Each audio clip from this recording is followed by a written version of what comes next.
నిర్మల్ జిల్లా కేంద్రంలో శనివారం నిర్వహించే జగన్నాథ రథయాత్రను విజయవంతం చేయాలని నిర్వాహకులు రంగతీర్థదాస్ సామనపల్లి రాఘవులు కోరారు. శుక్రవారం నిర్మల్ జిల్లా కేంద్రంలోని ప్రెస్ క్లబ్లో ఏర్పాటు చేసిన విలేకరుల సమావేశంలో ఈ కార్యక్రమ వివరాలు వెల్లడించారు. జిల్లా కేంద్రంలో రథయాత్ర శనివారం మధ్యాహ్నం 3 గంటలకు గాంధీ చౌక్లోని మురళీకృష్ణ ఆలయం నుండి ప్రారంభమవుతుందని తెలిపారు. బుధవారపేట్, చింతకుంటవాడ, ధ్యాగవాడ పట్టణ పోలీస్ స్టేషన్ మీదుగా తిరిగి గాంధీ చౌక్ చేరుకుంటుందని తెలిపారు. అనంతరం సాంస్కృతిక కార్యక్రమాలు, సంకీర్తనలు, ప్రవచనాలు, చెప్పన్ భోగ్, మహాహారతి ఉంటుందన్నారు. చివరన భక్తులందరికీ స్వామివారి మహాప్రసాద వితరణ జరుగుతుందని తెలిపారు. భక్తులు అధిక సంఖ్యలో హాజరై కార్యక్రమాన్ని విజయవంతం చేయాలని కోరారు. మహోత్సవం జరుపుతున్నాము.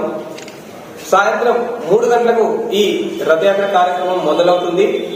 అక్కడ నుండి బయలుదేరి జగన్నాథుడు రథంపై ఆసీనుడై నగర సంకీర్తన, కీర్తన, కరతాళ ధ్వనాలతో మురళీకృష్ణ ఆలయం నుండి బస్టాండ్ వరకు, మళ్ళీ బస్టాండ్ నుండి తిరిగి మురళీకృష్ణ ఆలయంకు చేరుకుంటుంది రథయాత్ర. భక్తులందరూ ఇందులో పాల్గొనాలి. స్కంద పురాణం చెప్తుంది, రథోతి వామన దృష్ట్యా పునర్జన్మని విద్యతే. ఎవరైతే శ్రీకృష్ణుని, జగన్నాథుని రథయాత్రలో పాల్గొంటారో, ఈ రథంలో లాగుతారో, వాళ్ళకి మళ్ళీ పునర్జన్మ అనేది ఉండదు. కాబట్టి భక్తులందరూ, హిందూ బంధువులందరూ కలిసి ఈ రథయాత్రలో పాల్గొని భగవంతుని ఆశీస్సులు పొందాలని, ఆ తర్వాత అక్కడ మురళీకృష్ణ ఆలయంలో సాయంత్రం 7 గంటలకు ప్రవచన కార్యక్రమము, సాంస్కృతిక కార్యక్రమం.